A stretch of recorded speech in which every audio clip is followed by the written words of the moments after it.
Venerable Rathanasara, may I have you to speak?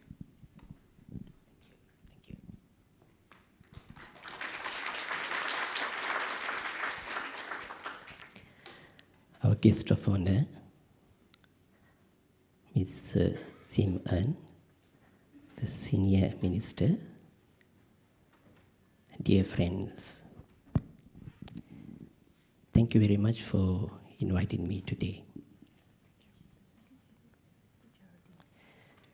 The death is not the end.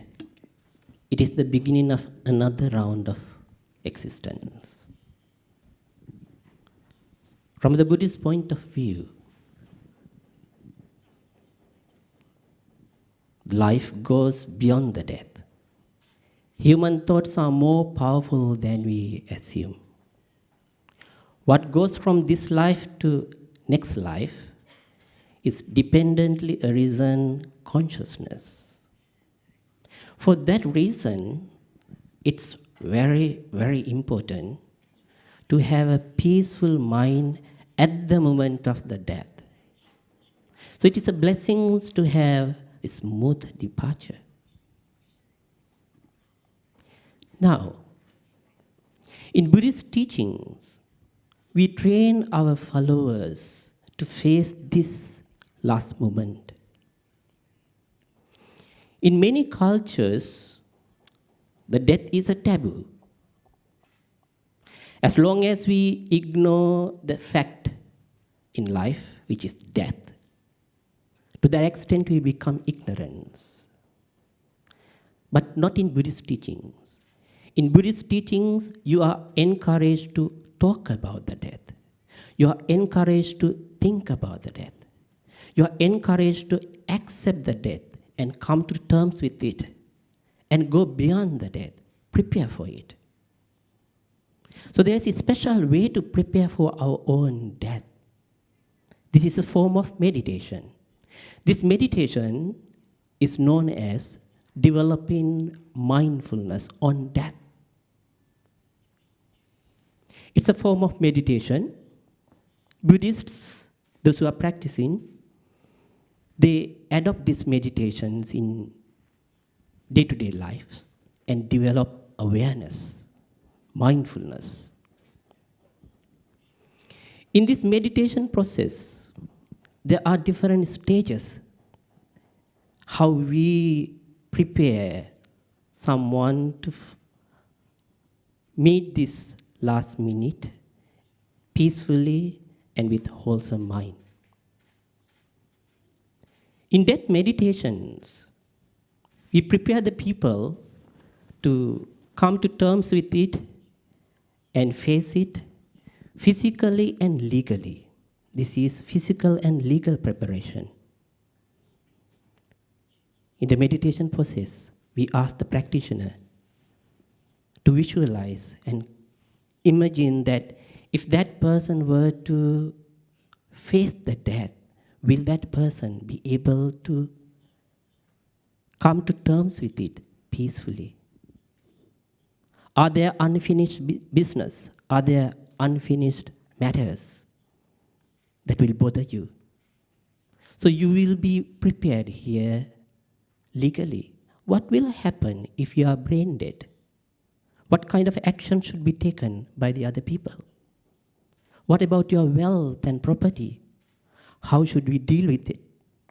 So we encourage the people to write their last will. Do not leave a mess behind for the living relatives and friends to deal with. You clear your mess. You make clear decisions while you are living. So at the moment of the death, you will not have any confused mind. You will be able to deal with the death peacefully. So this is called preparing for the death physically and legally. Again, in these death meditations, we also prepare the people to face it psychologically. We human beings, we have so much fear towards the death. We also have so much attachment to this world. So these two factors, the attachment and the fear, they are interrelated.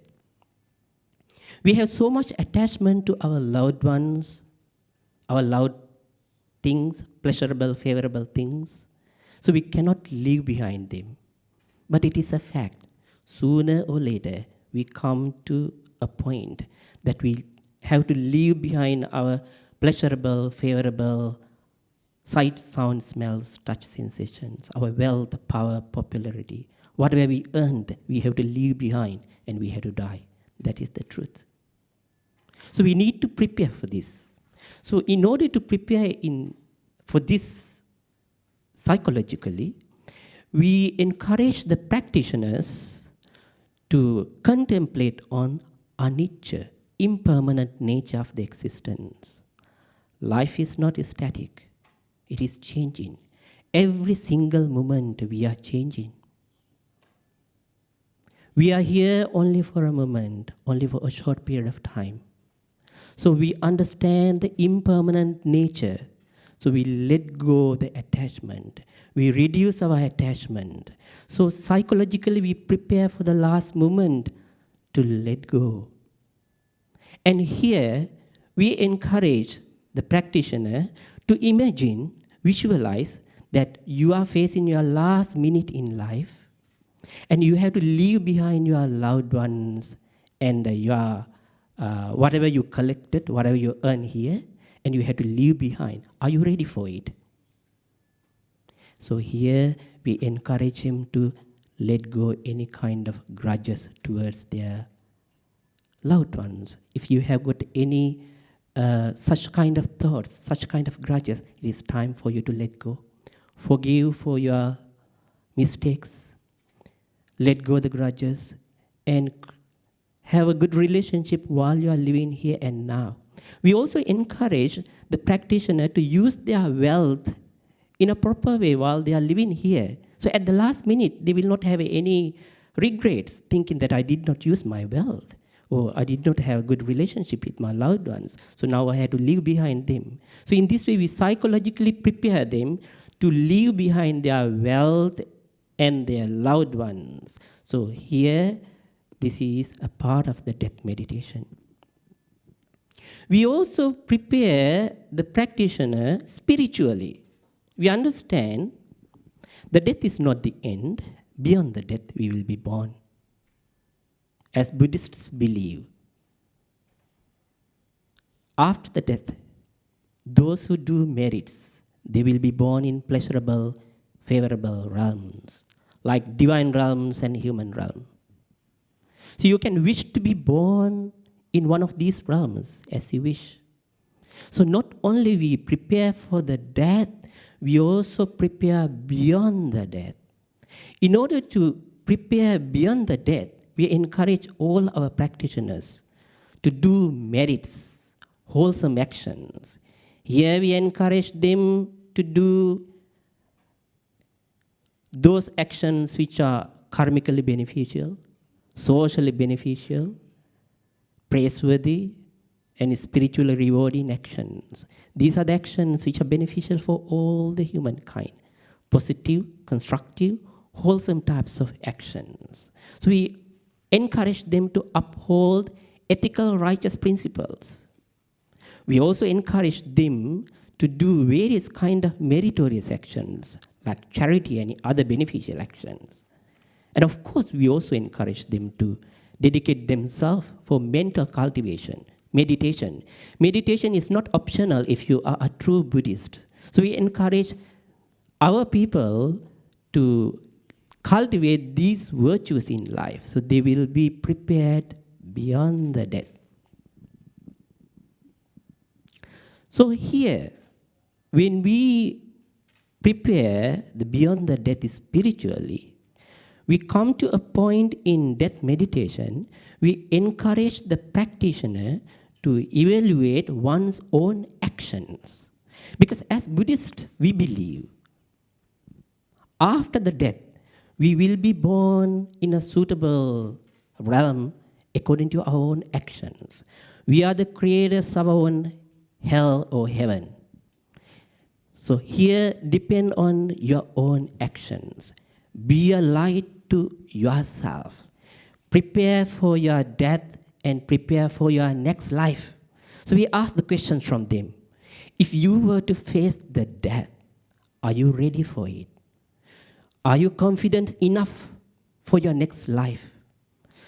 So in this process of evaluating, if a practitioner were to come to terms with the death and understand that I have done a lot of merits, I do not have any fear towards the death. In fact, such a practitioner, rather than fear towards the death, they are looking forward beyond the death because they have so much confidence, because they have done a lot of merits.